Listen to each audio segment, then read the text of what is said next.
The 7 days of the week are named for the 7 traditional planets in astrology. So anybody who uses a 7-day week calendar is participating in an astrological system, whether they realize it or not. Practical astrology is the application of astrology into your everyday life, and this is one of the best examples of it. Each of the 7 traditional planets rules over the day that they're named for, and that's why there's certain days that society has collectively agreed are good for certain things. Friday is date night because Friday is ruled by Venus, the planet that rules romance. In Judaism, they recognize the Sabbath on Saturday. In the Bible, there is a name for God, Sabaoth, and the full name being Jehovah or Yahweh Sabaoth, which directly translates to the Lord of the armies or Lord of the hosts.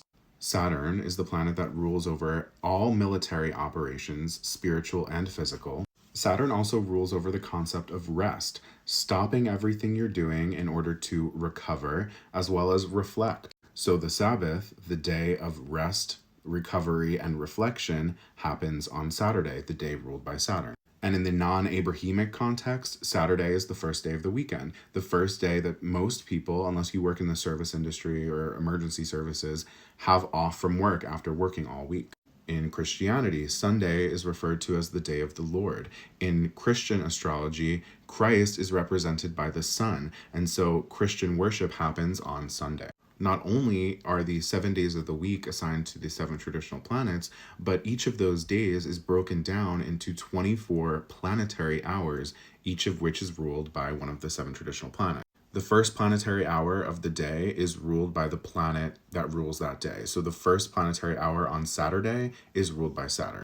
But these 24 planetary hours in a day are not divided evenly the way that the 24 hours on the clock are. Instead, it's based on the amount of daylight. So the first planetary hour of the day starts exactly at sunrise. Then the 12th planetary hour ends exactly as the sun sets and begins the 13th planetary hour. So if we look at the planetary hours for September 23rd, for example, which is the autumn equinox, there's equal amounts of night and day, which means that the 24 planetary hours are as evenly distributed as they can be for the entire year. You can see over here that just about every planetary hour is about 60 minutes long. But if we look at the summer solstice, for example, the most amount of daylight and the least amount of nighttime in the entire year, you can see that the first 12 planetary hours, the daytime hours, are significantly longer. These are almost like an hour and a half long, while the nighttime hours, or 13 through 24, are significantly shorter. And if we look at the winter solstice, December 21st, you can see the daytime hours are significantly shorter. This one's only about 45 minutes long. And of course, then the nighttime hours, 13 through 24, are significantly longer in the winter.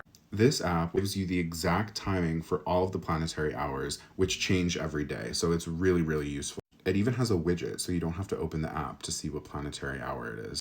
The app is called Planetaro, Planetary Hours app. I am obsessed with this app. This is not sponsored. It's not an ad. I am just sharing this with you guys because I literally use this app every single day. So you should definitely check this app out if you use planetary hours in any way. King Solomon from the Bible, who was the son of King David and one of the most notorious monarchs of ancient Israel, was an astrologer, and he used planetary hours in his planet. King Solomon wrote many different grimoires, and one of them contains a list of every planetary hour throughout a 7-day week and his corresponding uses for those planetary hours. So this is a list of all of the planetary hours for the week and King Solomon's uses for those hours. If you're interested in using King Solomon's planetary hours, this full document is available for free download on my website. So I will put the URL right here.